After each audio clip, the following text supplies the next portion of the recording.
Here are 8 different moves that you can do to improve joint mobility and muscle flexibility. It's super important to do some sort of movement every single day. Movement is like doing something is way better than doing nothing at all. So let's start. We're going to start from the top and work our way down to the feet. We're going to begin with a rotational arm circle. So for this one, we're going to extend the arms, lock out those hips, squeeze your abs, try not to move too much. We're going to reach back. As we reach back, I'm going to reach forward with this arm to create a little bit of rotation in the torso.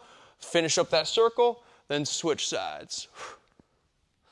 Try to follow the arm that's moving backwards with your eyes. So that way your neck rotates with the rest of this movement. Just for demonstration purposes, we're only doing 5 reps per side, 10 reps total. That is the minimum number we're trying to hit. If you want more, go up to doing about 10 reps per side, 20 reps total for all these exercises. And that's number 1, rotational arm circle. Next up, we're gonna extend those arms to the side. We're gonna work a little bit of shoulder rotation. So relax those arms, think shoulders down, palms up. Long reach those fingertips. From here, I'm going to take my left arm. I'm going to do a full 360 rotation. As I do that, I'm trying to screw my arm bone into the shoulder. Reset, then switch sides. Take a little more rotation, look to the opposite side. So as I'm rotating this left shoulder, I'm looking to my right and reaching to the right. Reset, shoulders down.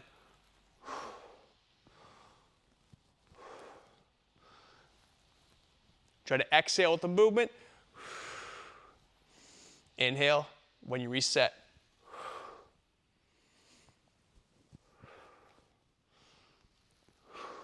That was about 10 reps. All right. Again, something is a lot better than nothing. Next up, we're going to work on our spine. So we're going to do some lateral flexion. We're going to take one arm, reach one arm across the torso right here, and we're going to take the other arm. We're going to reach it overhead as we bend our spine to the side. Hold for a second, then switch sides. The whole idea of these movements are to make them simple. Simple so you can do them no matter what level or of fitness you're at. You can definitely do all of these movements, and they're all relatively safe. So no matter what issues or injuries you might have, you should be able to do almost all of these. There we go. Lateral flexion again. Try to link in some breathing. Exhale. Oh, get a big reach. Lock out those elbows. We don't want T-Rex arms. Lock out those elbows while doing this lateral flexion. All right, next up, we're moving down the chain towards our hips. So feet are hip width apart, think soft knees, right? We don't want to lock out our knees or be in too wide of a stance. Hip width apart, soft knees.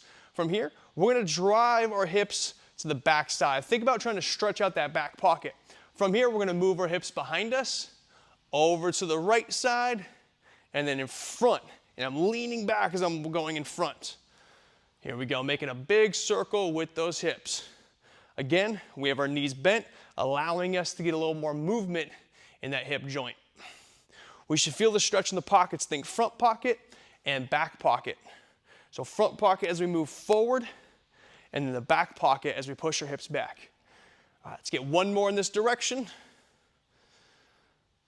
And let's switch it up, going the other way. Remember, motion is lotion.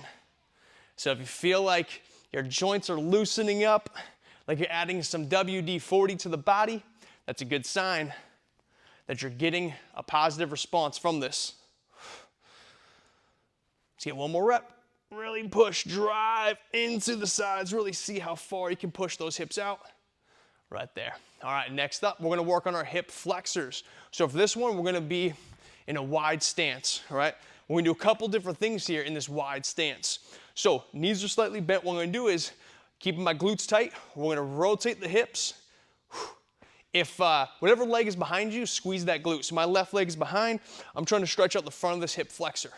Reset, switch sides. Squeeze that glute, stretch out that front hip. As I reset, I like to open up those toes to kind of get a little bit of a groin stretch.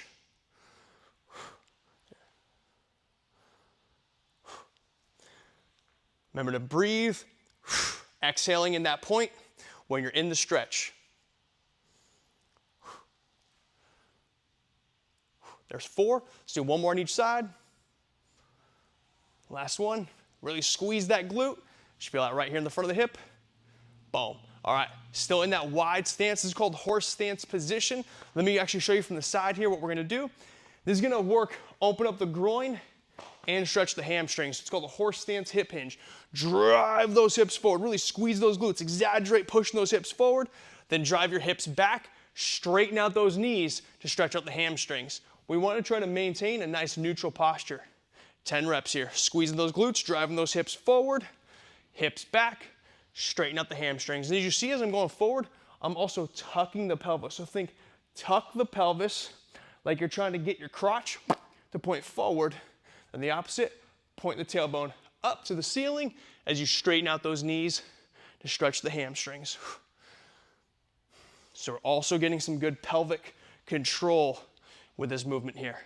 I lost reps, so let's just do 3 more. Here we go, there's 3, 2, 1 more. Really drive those hips forward, push those hips back, get those knees. You can wiggle those hips a little bit to get more of a hamstring stretch. Right there. All right, next up, we're gonna do a Cossack squat to help on our ankles and our inner thighs. So we're gonna go wide with the stance. Turn those toes out with this one. Wider is a little bit better. I'm gonna show 2 different variations here, right? So variation number 1 is a little bit easier. We're gonna bend down, leading with the hand. Try to touch opposite hand, opposite foot, stand up, and then switch sides. Variation number 2 is to keep your torso tall. Get low, you can push that elbow inside that inner thigh to help open up those hips.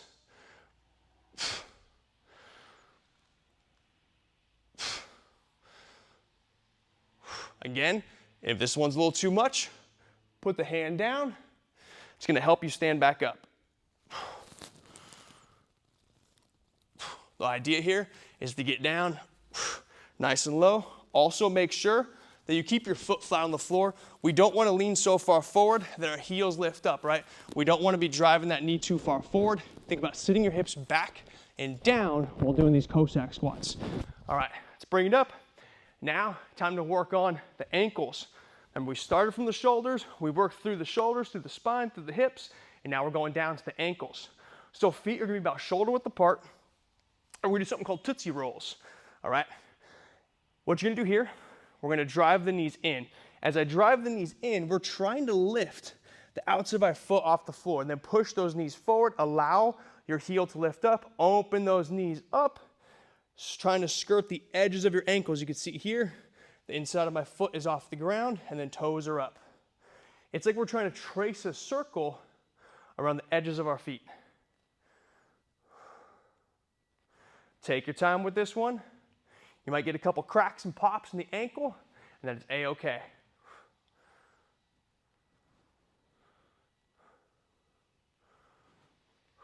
All right, then we switch directions. So let's go the other way. Drive the knees forward, bring them together. Again, outside of the foot is off the floor. Trying to trace the edge of the foot on the ground. And take your time with this one. Slow and controlled. Woo. Right there. All right, and those are 8 different drills that you can do every single day. There's no wrong time to do this. You can do this in the morning after you wake up. You can do this before your workout as a warm-up. You can do this during the workout in between sets to stay loose. You can do this after a workout as a cool down. You could also do it any time of the day, whether you're taking a little break at work, you're standing around in line, waiting for something, do these drills. You don't have to do all of them in one sequence like we just did together. You can break these down and build them into your day as little movement snacks. Again, doing 5 minutes of movement every single day, 5 intentional minutes of movement every day is a lot better than no movement at all. So let's get up, let's get moving, and if you found this beneficial and your joints are feeling good, let me know. I'm gonna make way more of these so we can move more, feel better. See ya.